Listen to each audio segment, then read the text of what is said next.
The views expressed on this show by guests and the host on issues outside of the 9/11 controlled demolition evidence are the opinions of those individuals alone and do not necessarily reflect those of architects and engineers for 9/11 Truth.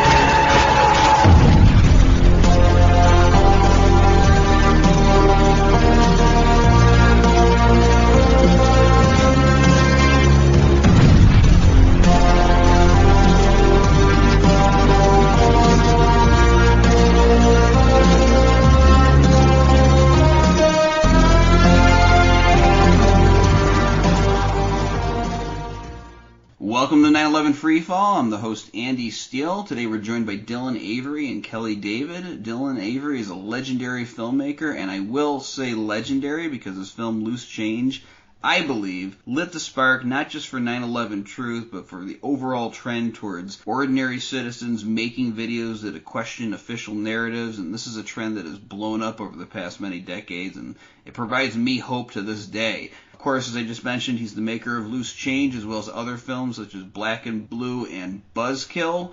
He recently completed an AE 9/11 Truth produced film called Seven, which we'll talk about today. And of course, he's joined by Kelly David, one of the lead producers of Seven. She's also the chief operating officer of AE 9/11 Truth. She's a very dedicated, hardworking woman, and I'm not just saying that because she's my boss and she's sitting here, but I've seen this demonstrated time and time again, especially with this film. So guys, welcome back to the show. Thanks for having us. Thank you. All right, so we're all about Seven this week because this film is coming out. Always picking up new listeners, Dylan, so we want to catch them up as quickly as possible. Please remind our audience what Seven is all about. Seven is a documentary that exclusively focuses on Dr. Leroy Hulsey. He's an engineering professor at the University of Alaska Fairbanks. Has just recently had wrapped up his 4-year study on the collapse of Building 7 and his findings within. And so AE wanted to have a little documentary to go along with the study, so we filmed it last December, spent all year working on it, and now, a year later, it's finally coming out. And that study is such a huge deal. We've talked about it for a number of years, all of the hard work that went into it from Dr. Leroy Hulsey's team, and of course the funding of our supporters, and to try to have this important study come out, which completely refutes what NIST said, as if we didn't know already, but this just puts the final nail in the coffin. And so what do you do when you have a study like this and you got a hostile corporate media and a hostile government that just wants to bury this issue and pile a bunch of other issues on top of the public and keep them distracted? You got to publicize it. What better way to do it than with a film like this? And I've seen clips of Seven already, and I'm going to tell everybody this is going to look very different than a lot of other 9/11 Truth documentaries that you've seen. Just a very high quality. Kelly, and you sort of helped out a little bit during the production of this film. You want to talk about that experience? Sure. I was there for all of the interviews, and we flew to Alaska together with the crew to get the interview with Dr. Leroy Hulsey and also to get some shots of Alaska for the film.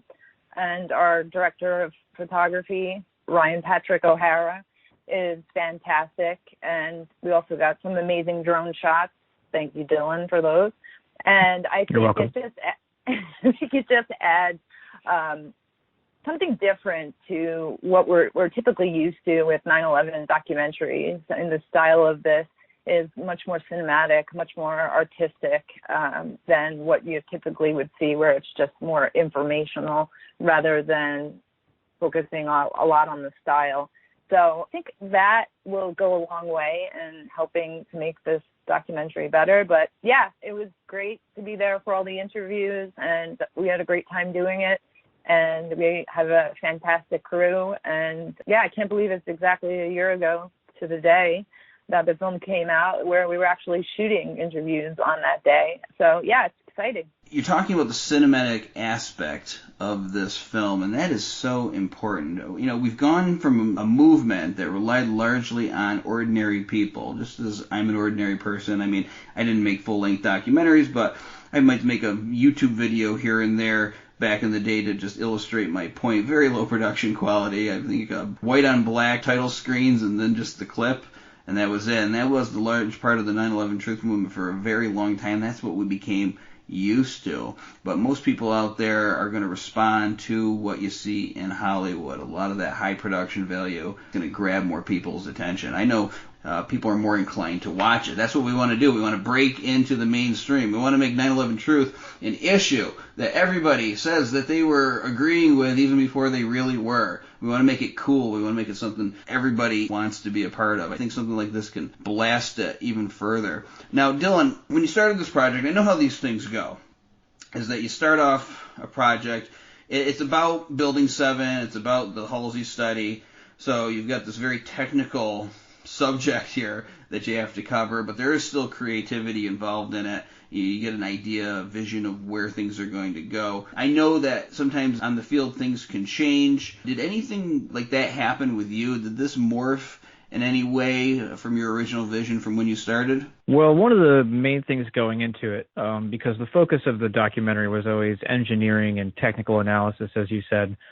So going into it, I assumed that we were going to start the film with the three engineers that we had interviewed, Roland, Kamal, and Scott, and then eventually get to Leroy at the end of the project. And what happened after shooting, and even I think after like a day or two in Alaska, it was like, this needs to be front and center. Like, not only did we get like the most, I hate to keep saying the word, but the most cinematic material in Alaska, but to me, Professor Hulsey was the focus. He was the point. And he was always supposed to be, but in terms of the edit and the approach and just the story, I felt that he was the most important part and that he needed to be front and center before we even talked about 9/11. And it was really just the experience of walking around the campus with him, seeing the way he interacted with his students. There's a legitimate respect that Professor Hulsey commands on the campus. And so I really wanted to try and convey that to the audience as much as possible.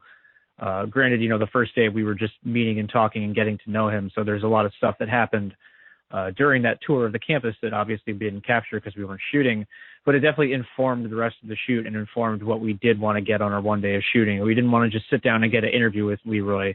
I keep calling him Leroy, even though you don't even call him Professor Hulsey, you just call him Hulsey on campus anyway. But that was one of the things, is that we didn't just want to get the interview with Hulsey. We wanted to see him walking around the campus, take us on a tour, kind of build up UAF as much as we could as a legitimate institution. So anybody who's tuning in for the first time, anybody who thinks, oh, these are just a bunch of cranks and crackpots, we can at least put our best foot forward with Hulsey and go, no, look, this is the guy. This is the guy that's behind the study that we're about to spend 45 minutes talking about. So to me, that was very important, is to make sure that Hulsey was front and center, at least kind of introduce him a little bit. And it was one less thing to have to do later in the film too. So, start the film, introduce Hulsey, kind of tease the audience a little bit about what this is about, opening credits, Building 7. Exactly. Well said. And yeah, I have to say, it was the exact same experience for me. We had this completely, not completely different, but we had this different idea going into it. And then once getting there on the campus, especially the first day, we didn't even have any cameras with us. We were just walking around, talking to him, getting to know him, watching him interact with the students. And then we see that they have this, $120 million facility in their engineering department, where they have this 4-story test bay area where civil engineering undergraduate students are able to test things and build airplane wings and bridges. And it's just stuff that does not normally happen, as far as I know. I'm not an engineer, and I haven't studied every university. But according to Leroy, that's just something that does not happen, especially for undergraduate students. So it really was impressive to see all of that. And that's when I think Dylan and I started talking about how, this needs to change a little bit. This needs to be the spine of the story. This really needs to be about him. He's not just some guy who did a study. And as you mentioned, he really does command respect on the campus. His students love him. And I love that about him, getting to see him interact with them. And he's just a great person all around. Absolutely. Dr. Leroy Hulsey has been on this show a few times. Very nice man. I spoke to him in person over in California, and you know that he really knows his stuff. What's interesting, when Dylan was talking about focusing in on Leroy Hulsey, when I step back from the seriousness of this issue, step back from just the day-to-day work that we do involved with it, what I find most interesting is just the human stories that encompass this entire movement. I mean, so many times just people in general are looking for some kind of hero to come from the sky and solve all their problems for them. That's why we get people so railed behind political candidates when we have elections come up for president or whatever, that they treat these people like they're going to come down off of Mount Olympus and somehow fix everything. But a lot of times it's not those people. It's the people that come from the rank and file of America. And I've seen it so many times demonstrated on the show from all the guests that I've interviewed, just ordinary people, engineers, architects, people like Richard, who founded this organization to begin with, people like Leroy Hulsey, who didn't commit to doing this at first, but then eventually did, and then came up with a study, and it shows exactly what we've known for years. I want people to see that, because I want people to know that ordinary people can make a huge difference in this country. Even if the corporate media is not acknowledging it, even if half the people yet don't know about the work that they're doing, you can have a major impact. So Kelly, now that you have a final product, what are you most proud of about this film? Oh, that's an interesting question. What am I most proud of? I think, you can't say me. That's cheating. Obviously that was the second the idea popped into our heads to make a documentary. I didn't even think twice about it. I was like, okay, so Dylan's going to be directing it. I hope he says yes. But yeah, that of course had a lot to do with it. But I think probably I would say the thing I'm most proud about it is probably how it was kind of difficult for us to take what is a very, heavily engineering focused content where you have to try to break it down into layman's terms. And, I know that any engineer watching this, it'll be almost impossible for them to not want to look into this further or even at least question it on some level. But we knew that regular people were going to be watching this as well. And because the study is so technical, having the work that Dylan and I did on the editing and trying to come up with different ways so that regular people could understand it. And we did that through the use of Dylan with his crazy, amazing editing skills of, explaining things and the use of graphics that we did. And we got some animations done so that it was easier to explain to people. I think that is probably the thing that I'm most proud of, because I really was afraid that it may be too focused on the engineering aspect and that this would be great for engineers, but for regular people, they might struggle with it or get bored. And now looking at the final product, I don't feel that way. I think it worked out perfectly. Dylan, same question. The part that I'm the most proud of? And I can't say Kelly. Yeah, I don't know. I mean, I'm proud of the crew. I'm proud of what we managed to accomplish in a very short amount of time. And really, as Kelly mentioned, like half the battle was just the edit and trying to figure out how much was going to be too much for the audience. As she said, we're half targeting this for engineers and half targeting it for regular people who are either new to the subject or feel that they're sick of it and want to hopefully get a fresh take on it. I'm proud of it in general. I'm proud of the legend, Ed Asner, narrating the film. That's pretty cool. And that was another part of the battle of why this took so long, because we had one narrator and then he didn't really work out, unfortunately. And then I begrudgingly did some narration and I was like, I hate this. I hate everything about this. I don't want to narrate this. And not just it's mainly because I can understand, there's a certain audience out there to reach with my voiceover, I'm sure. But to me, the project required some form of legitimacy in the narration. You have these engineers in suits talking about very technical things, and then you have me coming in with some voiceover. It didn't work for me. But thankfully it worked out. Richard specifically emailed Ed and was just like, hey, we got this new documentary on Building 7. And he agreed without even asking to read a script or to watch anything from the movie. He's like, yeah, sure. Send me a script. And so we did. We had the voiceover 2 weeks later, incorporated it, did a round of final edits and final notes from everybody, and then sent it off to 1091 Media, where it has been released as of, not when you're hearing this, but as of the day that this is being recorded, the movie is out. I wanted to ask about 1091 Media because, I've learned a lot of stuff just watching you guys do this work about how film production happens and how it gets distributed.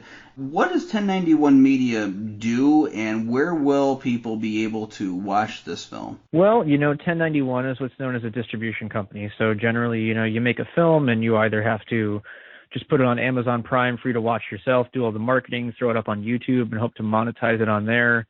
The issue that we have is the subject material, and that YouTube specifically has become very censor happy when it comes to pretty much anything at this point. There used to be a time where they were just targeting the stuff that was kind of more on the fringe and possibly a little bit more harmful to public health and well-being, to now where they're basically just flagging everything. Everything gets buried by the algorithm. Search results don't show up the way they should. So the good thing about 1091 is that with them, we have the ability to transcend all of that, and we don't have to rely on Amazon Prime. We don't have to rely on YouTube and hope it shows up in searches. They're in the position where they can just directly send it out to Amazon, iTunes, Vudu. So basically the film right now is in what's known as a transactional period. So, most distributors will usually run this transactional period for about 3 months. Any purchases that they're going to get out of it, anybody who actually wants to buy and own the film outright. Once that window's over with, then they start pitching it to the more widespread and mainstream, specifically what's known as SVOD, or streaming video on demand, which means Netflix, Hulu, again, Amazon Prime, but it would be pushed through by a distributor, which gives it a little bit more visibility than the stuff that someone like me would just throw up on there, for example. So 1091, they're currently distributing it to U.S. and Latin American markets. I don't know if other international markets are there. And then I don't think that means that it's explicitly limited to the U.S. It just means that the film has specifically been translated to Latin American subtitles for the purposes of hopefully getting Latin American markets. So they have the ability to get it out there. They not only have the pedigree of Ed Asner being attached to it, but they also have their own pedigree as a distributor. I mean, granted, they do cover and distribute a lot of, quote, conspiracy theory documentaries, but at the same time, they do have clout and they do have the ability to get those films out there. So it's what they specialize in at this point. So we're hoping that through them, we get through this transactional period. We'll hope that we can get a debut on Netflix or Hulu. Again, subject material might make it a little tight, but the best thing about having someone like them in your corner is they have to do all the work. Like, you hand the film off to them and you no longer, any PR and any interviews you do are obviously a bonus, but the onus is on them now to get the film out there and to get it distributed. And so you not only have to worry, on the flip side of it, where you have to worry about writing the film, shooting it, editing it, and then finding a place for people to actually watch it. 1091 is taking care of that very important last step. And that was really the main reason that we decided to go with them, is not only, like I said, the instability of current DIY platforms like YouTube, but, we get an extra bump of legitimacy and maybe get it out to a couple more platforms, maybe get some TV or institutional sales, who knows. And the great thing about the deal also is that they are specifically handling the digital rights, which means that the DVD rights remain squarely in the hands of architects and engineers for 9/11 Truth. The DVDs for the donors are being made up right now, and I imagine it will appear on the store. So anyone who's more into the traditional analog distribution, which is a funny thing to say because it's really only changed so dramatically in the last couple of years, but anyone who wants to own it on a disc, DVD, Blu-ray, whatever, that'll be handled through architects and engineers. Anyone who wants to watch it on iTunes, etc., will do that through 1091. Now, we had a 5-minute version that came out before this. It was part of PBS's Spotlight On segments that I guess plays between other shows. This is up to the local PBS stations. They determine when it plays, so it's different everywhere. And Kelly, you just got an audit from PBS about that. Can you talk about that a little bit? Yeah, sure. So it aired in August, and we just got an audit back from PBS Spotlight On, and basically we got some pretty good results, saying that it aired 835 times in about, some of this is they have to estimate this, and it's about 44% of all U.S. television households, and their estimate is reaching a gross audience of 4.1 million. So that's pretty good for a 5-minute version. And when I was in touch with the vice president of communications over there, he wrote to me saying, this got really good results and got a lot of airtime. And he sent me, a full audit, which will be available by the time this airs. Actually, it should be available up on our website, where you can actually go and look, and it'll show you exactly which channel it was on and how many times it aired. And that was great. So that was like a good indicator of how people were picking up on. I mean, we don't know how the audience thought of it, but the fact that the satellite stations of PBS were picking this up, and the fact that 1091 Media got in touch with us after just seeing the teaser when we first sent it out.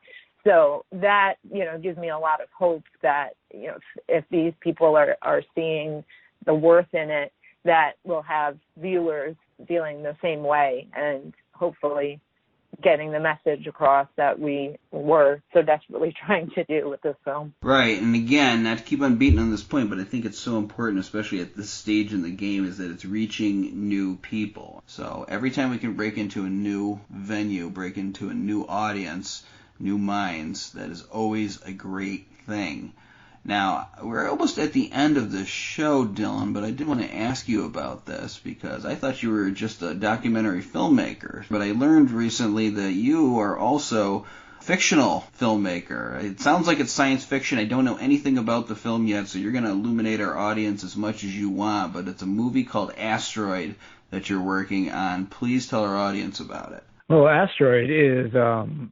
Thanks to Asteroid, I can now say that I'm a narrative filmmaker because leading up to that point, it's really all I ever wanted to do. The only reason Loose Change even exists is because it originally started out as a narrative feature, and one thing led to another, and I realized I didn't have the time or resources or, most importantly, the money to shoot the film that I wanted to shoot at age 18. So, yeah, this past summer, I finally directed my first narrative feature film called Asteroid. It's it's mostly comedy with a little bit of action, a little bit of drama in it. I hate to use the term dramedy. So I don't know. It's got a little bit of everything in there. It's got some modern day commentary. It's got some joke about limited, unlimited cell phone plans. It's got some cute moments between the husband and wife and the daughter. It's got some fun supporting characters. It was a lot of fun. We shot it over 2.5 weeks back in August, right when New York, specifically upstate New York, Otsego County, where we were, was one of the safest places in the nation. So if anybody was going to film a movie during a pandemic, upstate New York in August was a great time to do it. And the other reason we chose that time frame is because that's the time period in Oneonta where normally the college kids are gone, the baseball families are out of town.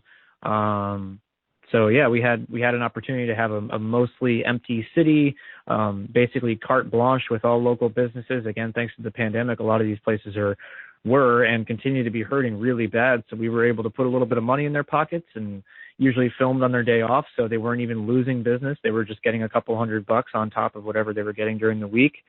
And yeah, so we shot in August. We edited through September and October. We had a test screening here in Oneonta on the 1st of November with cast and crew. And we've just been kind of tightening up the edit. We handed out feedback forms to everybody, so we got to know what everyone's favorite scene was and wasn't. Miscellaneous notes we might have gotten. Generally my general rule of notes is that if one person says it's an issue for them, it's probably not a big deal. If 2 people mention it, then it definitely should be looked at. And if 3 people mention it, then you definitely have a problem. So that was a pretty easy system of just kind of finding the first major cuts that had to happen and any major issues we had. But I mean, generally everybody loved it. Cast and crew was really happy with it. Everyone said that it turned out exactly the way they pictured in their head, which with scripts doesn't happen very often. There's usually some variable, either the way it's shot or actors that were cast. But even on set, everybody was just like, I can't believe like how well this was cast, which is amazing, because I mean that was one of the first concerns going into it, is like, how are we going to shoot a movie in upstate New York when I'm used to dealing with Los Angeles when you put out a casting call and you have 1,000 submissions that night, you have a pile of headshots that you have to go through. The role of Zoe, for example, we got over 1,000 submissions for that role alone. She was definitely the top contender, but we got a couple hundred for the wife, a couple hundred for the male lead, but even that was inspiring. And to find our first cast member, LaJohn Woods, who played Kenny, like as soon as I saw his audition, I was like, all right, well, this this might actually work because we got an amazing actor right here that's perfect for Kenny. So let's just keep on going. You're actually, whether you know it or not, doing exactly what I wanted people to do for a number of years. Take away the power of Hollywood, start setting these things in various places around the country, and put power back in the hands of independent filmmakers. I think you actually get a better product that way, too, and then people don't have to go grovel to the system so much to be able to break into acting and all of these things. Plus, you might find some really talented person who maybe just didn't have a ticket to LA, but this opportunity came up for them, and who knows what it'll balloon up to. So we are definitely going to check that out when it comes out.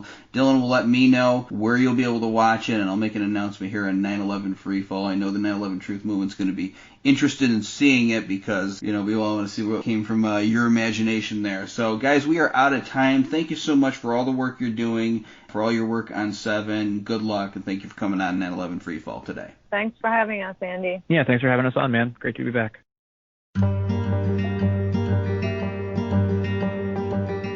Well, it's been a point of controversy now for more than a decade. A researcher now from the University of Alaska Fairbanks is weighing in.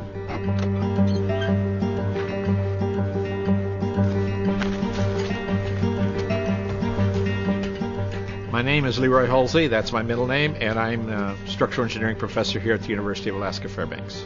He led a 4-year study which reevaluates whether Building 7's collapse could have been caused by fire. Building 7 of the World Trade Center came down. It was never hit by an airplane. It fell because thermal expansion caused a fire-induced progressive collapse. And we'd never experienced, prior to that day, a steel frame building collapsing due to fire. It just didn't happen.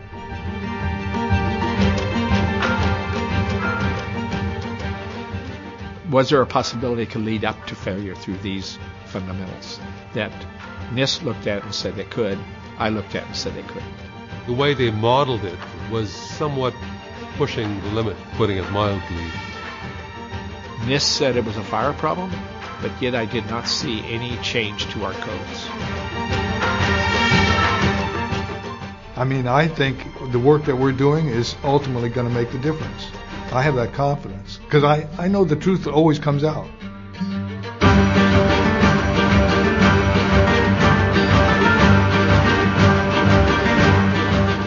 If there's a problem with the collapse of Building 7, there's a problem with 9/11.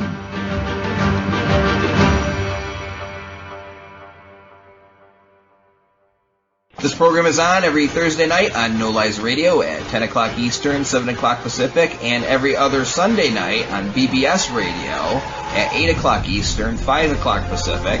You can also keep track of the archives by going to 911freefall.com. This is Andy Steele saying, great week, good luck.